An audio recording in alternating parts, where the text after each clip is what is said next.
Welcome to WCAT Channel 3. I'm Elaine Oliver, your host, with a chat with seniors. And I'd like to introduce Sister Eunice Kondrick, Pastoral Associate for St. John the Evangelist Roman Catholic Church. Sister, I'll just ask you why we're here tonight, you know.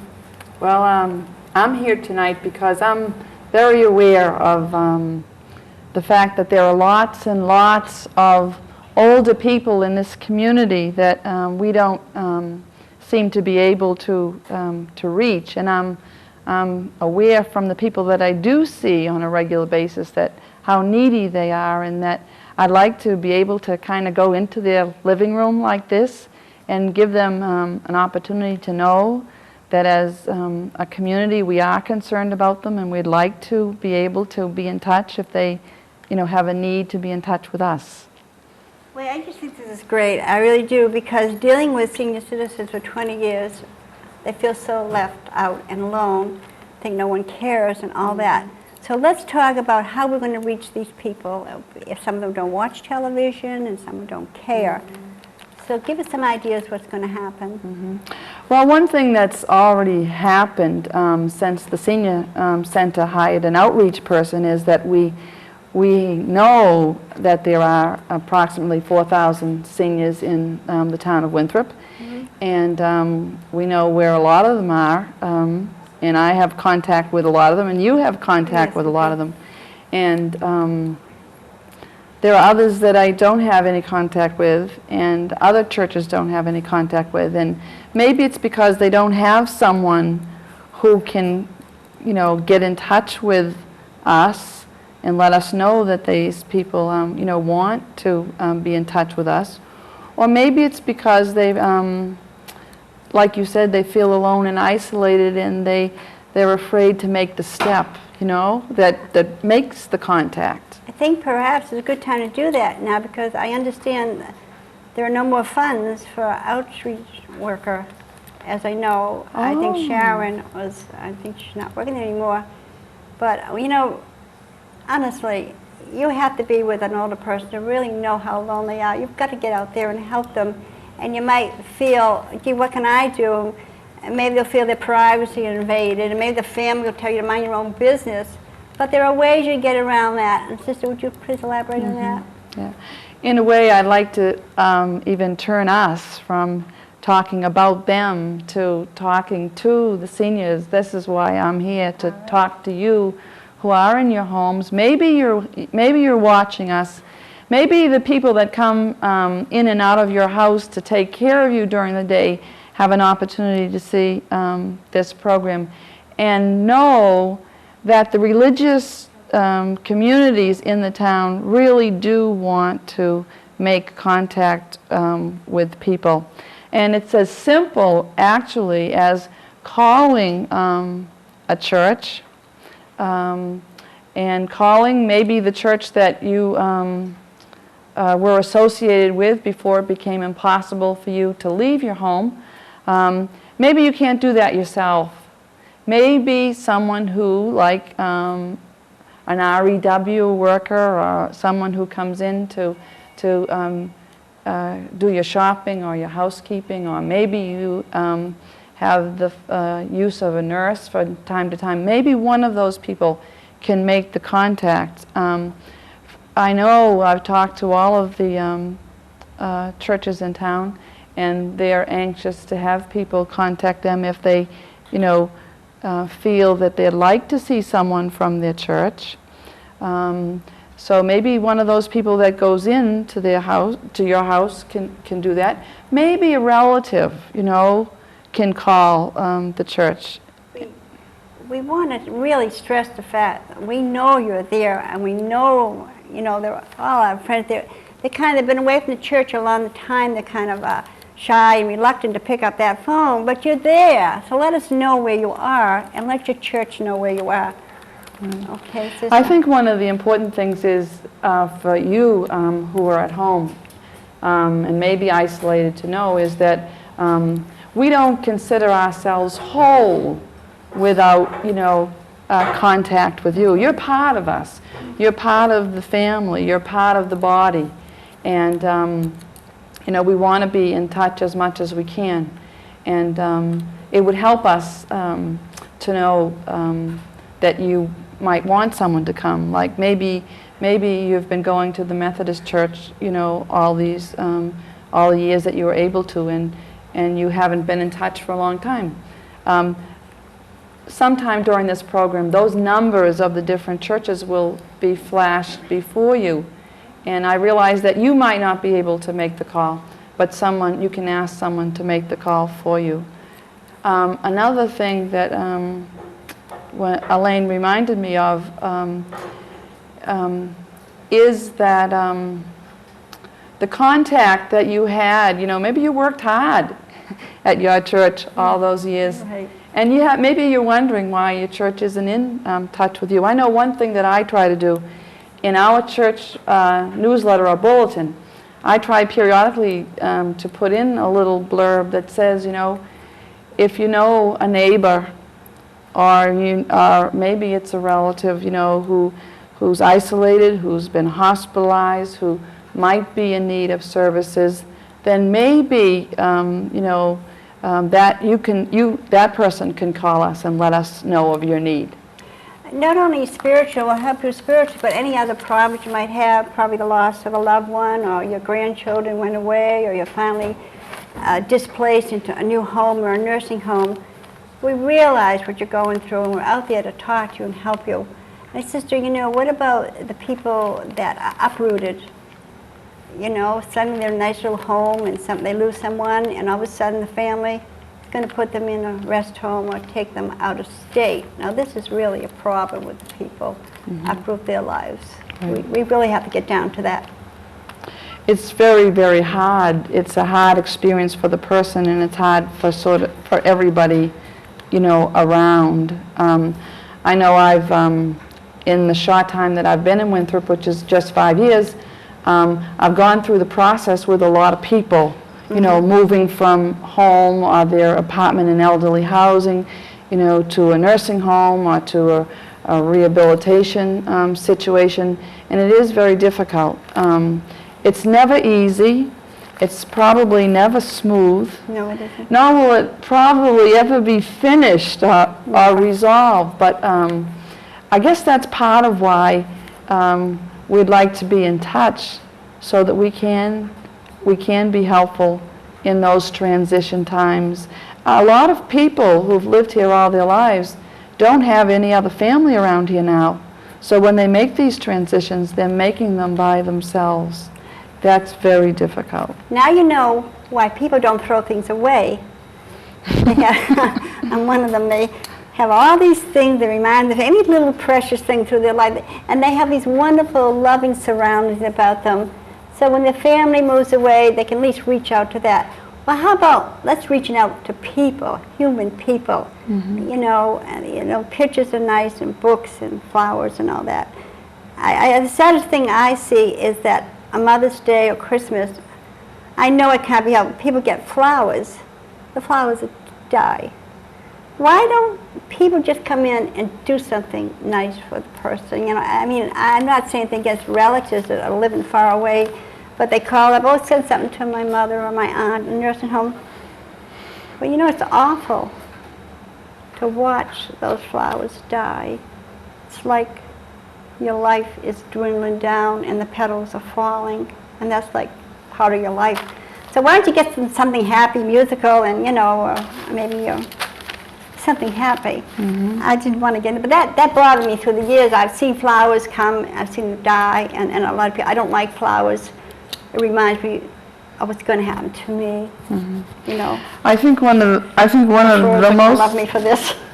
I think one of the most important things for people, you know, at this stage of their life is probably, you know, human presence and human touch, you know. And the flowers and things are beautiful, like you say. They die, and I think that's probably helpful at times because it's part of their own process of what's going on. But I think what I find in my dealings with people is the simple things. When I go to a nursing home and I do a service and maybe, you know, 2/3 of the people that are in the room for the service, maybe not really able to be there all together. I mean, I make sure that when I'm there, okay, I touch each one of them, you know, maybe by, in my tradition, giving them the greeting of peace, all right, and certainly giving them the Eucharist. But like I physically touch them, right, and it's something that they really crave. It's something that, you know, part of what they've lost is you know, that whole thing. You know, I'll tell a really quick story. I went to a nursing home a couple of weeks ago, and I did a service, and I did a song that was just so important to me. I mean, it was so important to me. Right. And it was about a tree, and the refrain was, I've always known that we must live by the love of what we may never see. And that refrain alone is really important to me, and I think it's part of all of our lives. But after the service, one lady said, I want to share a story. She told a story about her grandfather, you know, planting and taking care of a fig tree. It was just so uncanny, you know, that was in her mind right then. And then she came up with this story that was printed of, you know, someone forgot to cover the fig tree, and it was all about the whole thing of the generations and what they learned when they were all together. And, you know, people moved away, and they lost their traditions, and no one covered the fig tree, and the fig tree died. The Jewish so it's, people you know, have that. connecting with them, you know, in a real personal way. Yeah.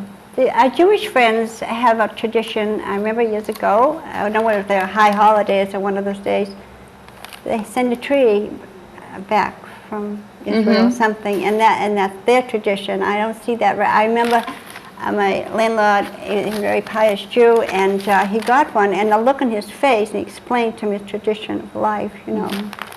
But it's true. I was just wondering now, we have to reach our people on other religions. We want them to feel free that we're talking to them too. Right. I mean, you know, Sister Eunice from the Catholic Church, but she's out there for everyone, and we really need help from other people because she's only one person.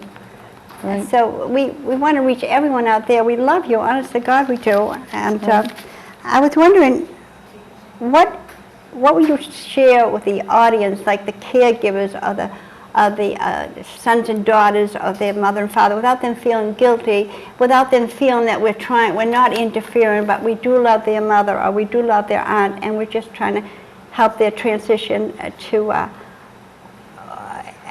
old age. We're just trying to be there with them. You know, we could do a lot for you. How would you like to do that? What do I share with him? Yes. I consider myself very fortunate when I'm able to be in touch with another family member of, you know, of someone that I do see. Okay, that doesn't happen a lot, you know. It doesn't, no. If it is, if I do have that opportunity, you know, what I share with them is sometimes I think what the family needs to hear too, and it's really tough, I know. It's tough to take care of elderly parents or relatives, okay? It's tough to be there 24 hours a day and have to handle, you know, everything and not feel terribly appreciated. But what I hear when I visit, okay, is some of the beautiful things about family. And so that's what I like to share with the family, because they don't always feel that. We know there was a obituary I told her today about a mother and father. They were married 60 years, and they died one day apart. And the daughter gave such a lovely thing about her mother. She says, my mother worked in the house, but she was always there, and they shared this together. You know, older people, they're not cross because they want to be. It's like something that might have happened years and years ago that nobody forgave them and they didn't forgive people. So we can go into a person's house, maybe they're cross, maybe the medication is following them up, and maybe they're sick, and say, oh, she's a cross person. You can't do that. You got to listen to this person, what they're telling you. You really have to listen to these older people. They have a lot to say, and maybe you can understand them. I know we're all busy in our lifetime, and we haven't got, maybe we got 10 minutes, but listen to what they're saying. They have a lot to say. Don't you think that, sister? I think that's true. In fact, I'd like to connect that with something that you asked a few minutes ago about how do I share it not just with the family, but with people who minister to people, to the elderly. One of the things that I'm working with a group of people, and I have been working for about a year now, to help them to feel, free to minister in the same kind of capacity that I'm ministering with elderly people, and sick people, not just elderly, people confined to home. But one of the big things that we have to spend so much time on is, learning how to listen. Learning to listen certainly for what the person has to share with us, but also sometimes learning to listen to what the person is not saying, like what they're holding, like you say, maybe the hurt or whatever, and what they don't always feel that they can share. You often wonder, you say, oh, they say the same thing over and over again. Well, maybe they're trying to say things over and over again to tell them, gee, they have a problem, they're worried, they need help, but they don't want to come out and say it. It's just, people say, oh, I hear the same old story over and over again, which could be true, but maybe it's in the back of their mind, they're trying to get something out that happened, but they can't talk to anybody about it. Maybe they want to get this out, and the only way they can get it out is like a child. Dick and Jane books, how they used to repeat Dick and Jane, Spot and all that stuff. It does penetrate into your brain. So, next time, after you've seen a lot of people with the Alzheimer's disease, a stroke, and they can't help but repeat things, but sometimes you really listen to what they're saying and say, gee, I got to know this person better. I really love this person. She's a human being. And how can you walk away from a person that's part of you and your life? I feel this deeply. Perhaps, it's easy for me to say and easy for you to say. But someday, when you have something in your mind, you want to say it, but nobody wants you to say anything. They don't want to be bothered with anything. They don't even want to be bothered, I'm trying to get a living will go. Nobody wants to talk about that, Nobody wants to talk what you want to talk about. And they get so frustrated, they get like a child, they get angry. They won't eat. They won't eat just to punish you. I mean, I'm probably getting off the track. But, but they will not eat, they will not take their medicine just to punish you, because if they get sick, it's all your fault. That's sad, isn't it? But we play games like that too. Don't we? We play games like that. I'm learning them all. I think that really, what I'd like to sort of redirect is to the elderly who are listening, who haven't maybe had a visit that they feel would be helpful for them, okay? To just re-encourage them to either pick up the phone themselves or to have someone call, or even to have someone just speak to, someone at church, Perhaps so you that better, they the numbers are going to be on the screen. Perhaps you better say the numbers again, but they will be on the screen. And don't get nervous, you can't get them, because you can call WCAT and we'll give you the numbers again. But maybe it would be helpful, though, for me to just say again, like the churches, okay? All right. I'm from St. John the Evangelist, Catholic Church on Winthrop Street. There's St. John the Evangelist, the Episcopal Church on Bowdoin Street. There's Holy Rosary Catholic Church in Point Shirley. There's the Union Congregational Church on Tewksbury Street down by the beach. There's the the First Church right here, close by. Right up the street, yeah. There's a Baptist Fellowship in town, and then the temple, Tifereth Israel. So any of those places, I'm sure, people could call. And you know that the Baptist one is probably like a commercial. They're going to have like a gospel thing, sort of like all tents in Ingleside Park. I mean, they want everybody, you know. But I was just thinking, we got to make it easier for these people that are not up to religion. A lot of them got away from religion because it changed. And they, you know how they said it was man-made. And but they really need it. They need that love. And we really have to reassure people. So, you know, we just got to reassure people like that. Because phone and pick it up and they'll say, oh, well, so-and-so's not in now, we'll call you back. They'll never call again. They'll never call again. Don't you feel like that? Well, I have to say this, okay? I mean, like, I'm on the road, you know, in houses and nursing homes, et cetera, a good part of the day. So someone could call and I wouldn't be there. But I'd ask, really, please leave a message, and I certainly would get back. I know it's hard, but that's real life. And that would be the case, I'm sure, in any place. Like, for example, at the Congregational Church, I know that's Karen's probably there only 2 days a week. So, I mean, you know, you'd have to leave a message. But she's a dear. She'd do anything for anyone. So if you feel you're kind of embarrassed, you don't even know who's running your church or who's the rabbi, the priest. A lot of people don't, so don't feel badly. Call the number anyway. There's someone out there that's going to help you. And Sister, now what can we do? I mean, we really have to work hard on this, you know, to reach these people. Can you give any more suggestions how we can reach these people? Well, I look at this opportunity as a hope of reaching people, right? All right. Certainly the word of mouth. So to any of you who are watching this program right now who don't happen to be elderly, don't happen to be shut in, you probably know people who are.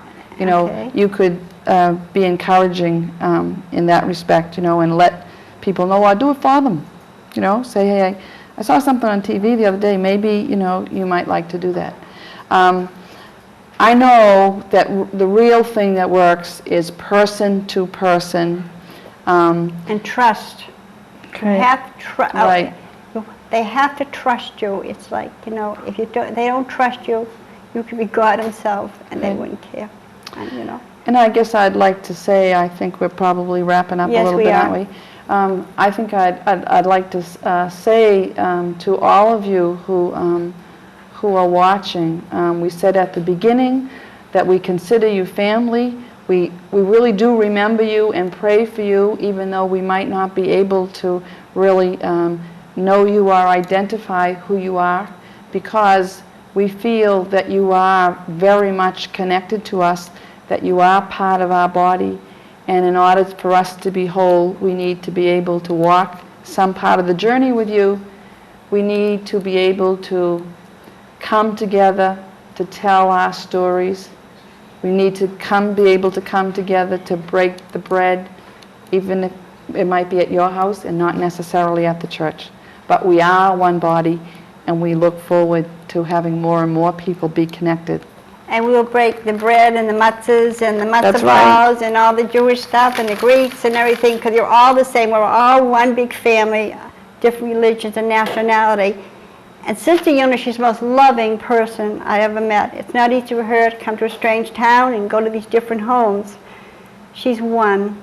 But you must, first of all, before we discontinue this, talk about the little group you have, the women, you are instructing them how to, we have a wonderful church group, and every church does their thing, you know.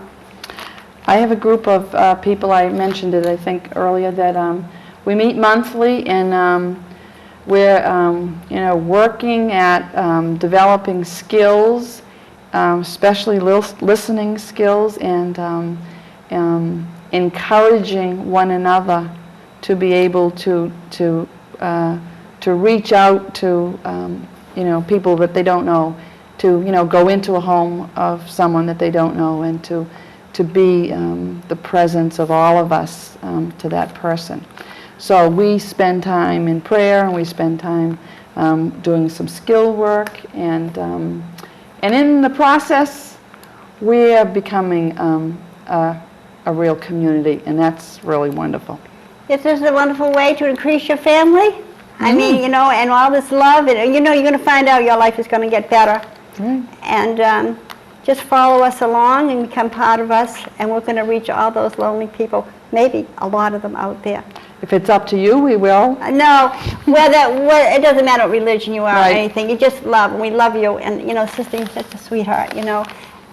And I thank this opportunity for you to get up at WCAT. I know it wasn't easy to reach everyone. And I want to thank you so much. Thank you.